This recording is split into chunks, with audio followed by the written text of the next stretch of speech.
Cienfuegos, Aguanaco, and Elizabeth Mendez-Berry representing the Seattle Columbia Committee and Theater of Liberation. I want to remind you that people are oppressed all over the world. It's not just in America.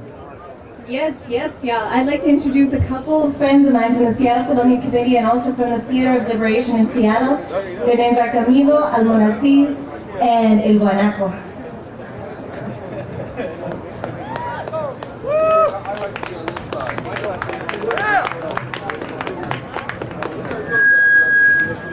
Yo, a moment of silence for the people who are dying right now.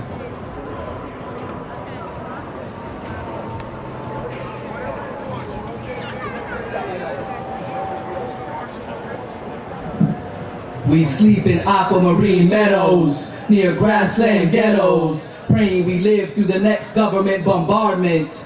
Hugging Mother Earth's soil while the turmoil is written with blood across our ancestral plains. Licking the stems of coca leaves to suppress our hunger pains. While poisoned children continue to sculpt worlds out of cloud caricatures. Training in secret to counter the next paramilitary massacre. While we hide under el cielo where it rains US dollars out of the Amazon sky. Raining down on our village like bombs, exploding our freedom away, far away. So we have no other option but to organize during the day while the sun illuminates our grounds. And we will rebuild underground railroads and say oaths to our familia. And they say Plan Colombia does not affect the lives of the inocentes, descendientes, peasants, children, toda la gente, our gente.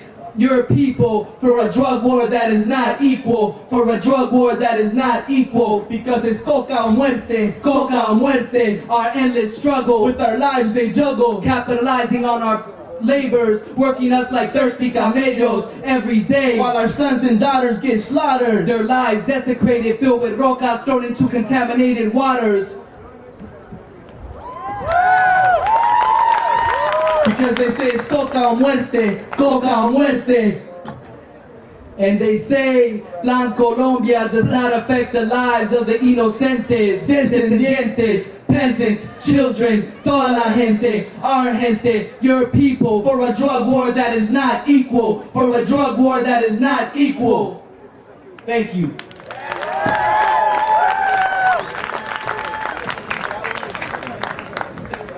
As you can see, the revolution is sexy. Okay? That was Camilo Cienfuegos and El Guanaco from Theater of Liberation, and I'm here on behalf of the Seattle Columbia Committee to explain a little bit about the effect the U.S. drug policy is having on Colombia and why you all should get involved. There are members of the Seattle Columbia Committee with clipboards and petitions and postcards that you can sign. If you want to be sexy like those two revolutionaries, please join us. We need your help and we need your awareness in order to change the situation in Colombia. All right, as you may or may not know, Colombia has been in a civil war for about 100 years. What you hopefully know, but may not know still, is that the U.S. passed a $1.2 billion military aid package, predominantly military aid package, in 2000. And that military aid package has basically exacerbated the situation in Colombia and made the levels of deaths among civilians, among peasants, huge, and has also passed a law and sent money for fumigations, which are basically killing not just coca crops, but also legitimate, depending on your perspective, corn, bananas, fisheries, all of those things. So basically, your money as an American citizen is going towards the destruction of Colombian communities and the destruction of poor people all over Colombia.